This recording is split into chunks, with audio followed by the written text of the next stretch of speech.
ഏകദേശം 1 വർഷം മുമ്പ് ഷൂട്ട് ചെയ്തൊരു വീഡിയോ ആണ് കേട്ടോ ഇത്. ഒരു ബിരിയാണി ഉണ്ടാക്കിയൊരു കഥ. പണ്ടൊക്കെ കുറേ ആളുകളെങ്കിലൊക്കെ എന്നെ ജഡ്ജ് ചെയ്യുമായിരുന്നു, അലക്സയ്ക്ക് കുക്ക് ചെയ്യാനായിട്ട് അറിയാൻ മേലെന്ന് പറഞ്ഞത്. ഞാൻ പിന്നെ ആരെയും ഒന്നും ബോധിപ്പിക്കാനും പോയിട്ടില്ല. എനിക്ക് വിഷമം ഉണ്ടായിരുന്നു, പക്ഷെ ഞാനത് ആരുടെയും മുമ്പിൽ അങ്ങനെ അത് എക്സ്പ്രസ് ചെയ്തിട്ടില്ല.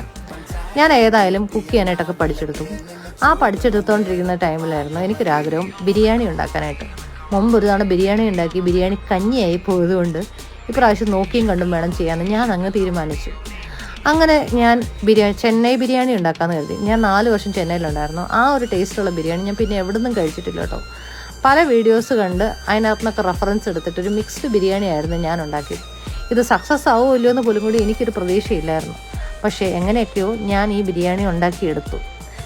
എൻ്റെ ഭാഗ്യത്തിന് എന്താ പറയുക, ഈ ബിരിയാണി സക്സസ്സായി. അയ്യോ, അത്രയൊന്നും ഞാൻ പ്രതീക്ഷിച്ചില്ല. ഇത് സക്സസ് ആവുമെന്നോ അങ്ങനെയൊന്നും പ്രതീക്ഷിച്ചിട്ടില്ല. ഇതെന്തായാലും ഉണ്ടായി വരുന്നത് കഴിക്കുക, അങ്ങനെ ഒരു പ്ലാനായിരുന്നു എനിക്കിരുന്നത്. പക്ഷേ എൻ്റെ കുക്കിങ്ങിലുള്ള കോൺഫിഡൻസ് ബൂസ്റ്റ് ചെയ്യാൻ കാരണം ഈ ഒരു റെസിപ്പി ആയിരുന്നു കേട്ടോ.